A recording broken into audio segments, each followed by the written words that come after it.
nous allons vous présenter le pôle agronomique de Calisol. Pour cela, je vais inviter quelques personnes de ce pôle à répondre à quelques questions.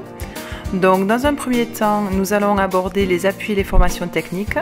Christophe, vous êtes responsable technique en grande culture. Pouvez-vous nous dire en quoi le bulletin technique est un outil important pour les producteurs ? Donc, le bulletin technique est avant tout un outil d'aide à la décision. Il est diffusé toutes les semaines. Il traite des différentes interventions à réaliser sur les cultures. Donc ça peut être par exemple le conseil d'une dose de semis, d'un réglage d'une RC trille, d'un point réglementaire ou du positionnement d'un produit. Donc il permet à l'agriculteur de disposer d'informations régulières pour pouvoir anticiper et planifier son travail sur la semaine. Ce bulletin est également diffusé aux technico-commerciaux afin qu'ils puissent optimiser leurs préconisations techniques. Quelles sont les sources et les moyens pour rédiger ce bulletin ? Donc, nous utilisons plusieurs sources d'informations. Donc, tout d'abord les observations de tous nos techniciens, différents outils d'aide à la décision, des modèles de risque informatiques, les stations météo, le bulletin de santé du végétal auquel nous participons, les isorisques et tous nos réseaux de piégeage. La collecte et le traitement de toutes ces données pour élaborer le bulletin implique chaque semaine une dizaine de personnes. Rémi, vous êtes technicien en grande culture. Pouvez-vous nous dire l'intérêt des isorisques et des essais ? À l'automne, sur Serre à la Paille, on a mis 5 isorisques en place sur le secteur d'activité de la coopérative. Donc le principe d'un isorisque est très simple. Il s'agit de semer plusieurs espèces, blé tendre, orge et blé dur, sur différentes situations pédoclimatiques, avec 3 dates de semis, une précoce, une intermédiaire et une tardive. Donc c'est un observatoire qui nous sert à alerter les techniciens sur l'arrivée de ravageurs ou de maladies. Donc par exemple, il peut s'agir de pucerons vecteurs de jaunisse naissante. En fonction des relevés de chaque semaine, on déclenche ou pas une intervention. Parallèlement à ces isorisques, nous mettons en place des essais où nous testons des variétés et des produits. Les meilleures stratégies sont proposées aux agriculteurs les années suivantes.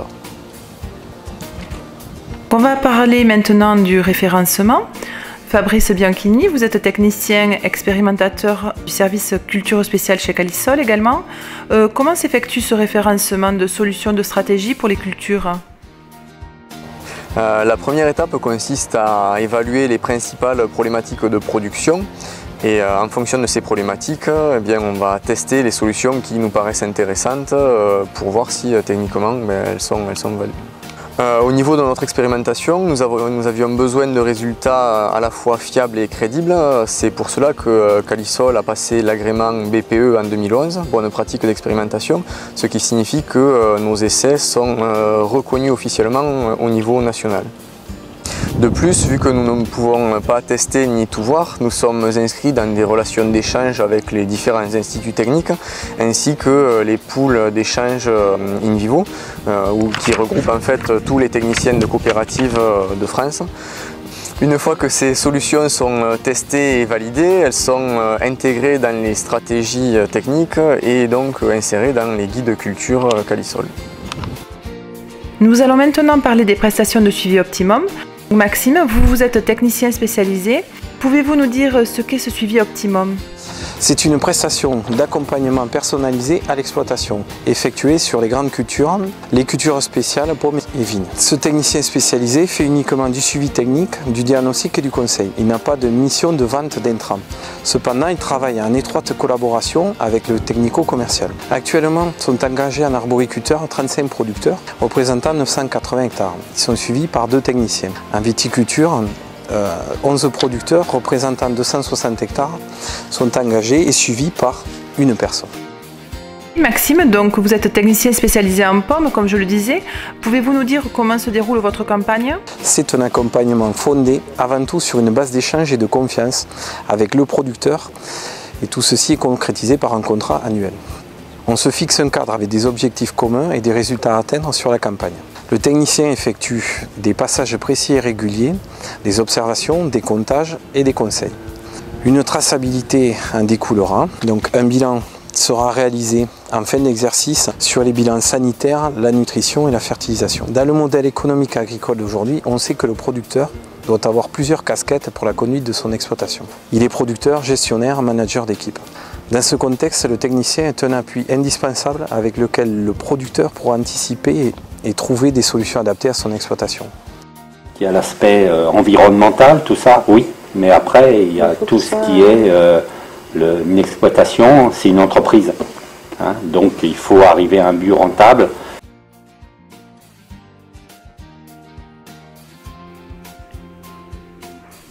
Cédric, vous êtes technicien spécialisé en grande culture. Pouvez-vous nous dire comment se déroule ce suivi en grande culture et quelles surfaces sont engagées aujourd'hui? Donc en grande culture, le principe de suivi est identique à celui que vient de nous exposer Maxime pour les cultures spéciales. L'objectif en fait c'est que l'agriculteur soit à l'optimum au niveau rendement et qualité de ses productions, que les charges opérationnelles soient aussi maîtrisées bien sûr, d'inciter l'agriculteur aussi à adopter de nouvelles techniques qui soient innovantes. Et le technicien pour cela doit avoir vraiment une approche globale du système d'exploitation. Donc à ce jour, nous sommes 2 techniciens spécialisés en grande culture à faire du suivi et un 3e est en cours de formation. Et nous suivons donc 71 agriculteurs pour une surface de 6400 hectares. Donc concernant le déroulement du suivi, il y a 3 phases. Donc une phase vraiment prévisionnelle, donc en début de campagne, où avec l'agriculteur on va déterminer donc l'assolement, les variétés à mettre en place sur l'exploitation, la rotation, les stratégies de protection qui seront adaptées à la variété, les stratégies de fertilisation, donc c'est aussi bien la fertilisation de fond que la fertilisation azotée. Et lors de ce rendez-vous aussi, on essaie d'intégrer, pour ceux qui en ont la possibilité, tout ce qui est désherbage mécanique, pour mettre en place des stratégies mixtes. En cours de saison, donc là, on consacre 2/3 de notre temps à faire des visites parcellaires. Donc ces visites sont essentielles parce qu'elles nous permettent tout au long de l'année de conseiller l'agriculteur aussi bien sur les interventions à réaliser que sur les impasses en fait, que l'on pourra faire lors de la campagne. Et ensuite, donc, en fin de campagne, on réalise donc un bilan technique et économique. Ce bilan est aussi bien individuel que collectif. Donc ce bilan collectif est réalisé lors de 2 réunions de bilan de campagne. Nous allons maintenant parler des projets de recherche et de développement. Donc Carole, vous êtes technicienne spécialisée. Quel est l'intérêt pour Calisol d'avoir une activité de recherche et de développement? Dans le contexte agricole d'aujourd'hui qui doit répondre à des enjeux économiques, environnementaux et sociétaux de plus en plus importants, il est nécessaire d'anticiper et de valoriser au mieux les productions agricoles de notre territoire. Innover, c'est bousculer un schéma établi, des pratiques, des habitudes. L'objectif, c'est de trouver les stratégies qui répondent au contexte agro-environnemental, tout en conservant la valorisation des cultures par le rendement et la qualité.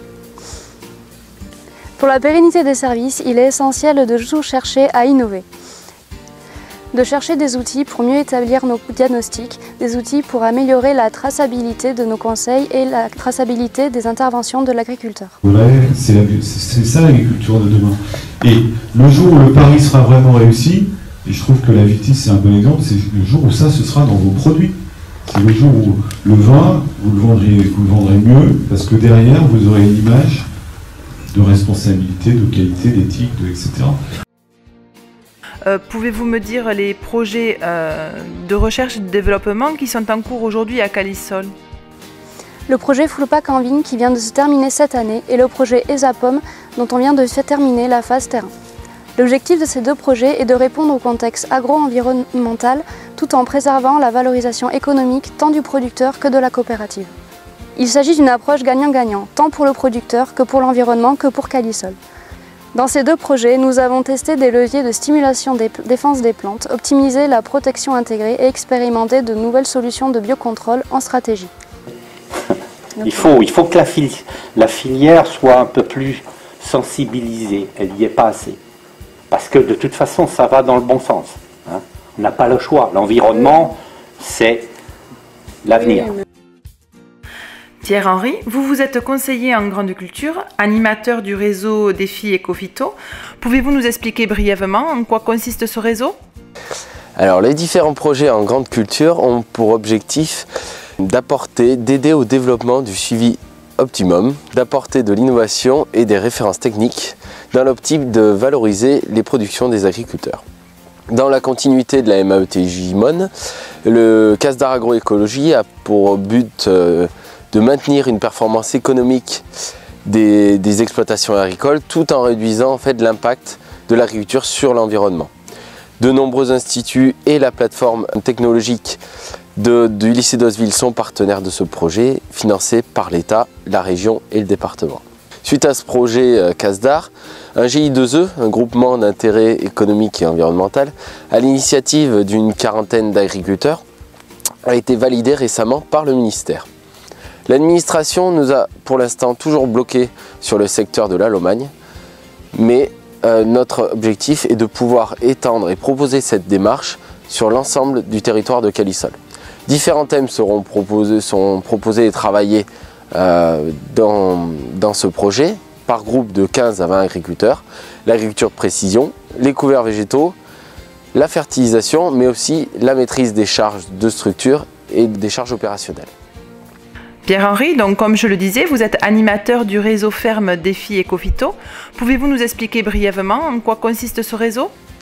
Le réseau ferme Ecophyto de Calisol a pour objectif de diminuer la dépendance aux produits phytosanitaires par la recherche de systèmes de culture économes et performants innovants.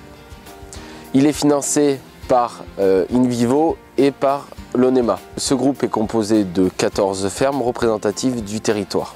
Ce projet vient en appui au suivi optimum et aux autres projets de la coopérative. Un adhérent au réseau ferme était d'essayer de prouver que de réduire les intrants c'est possible, mais à condition de pouvoir conserver de la souplesse pour s'adapter en fonction du contexte.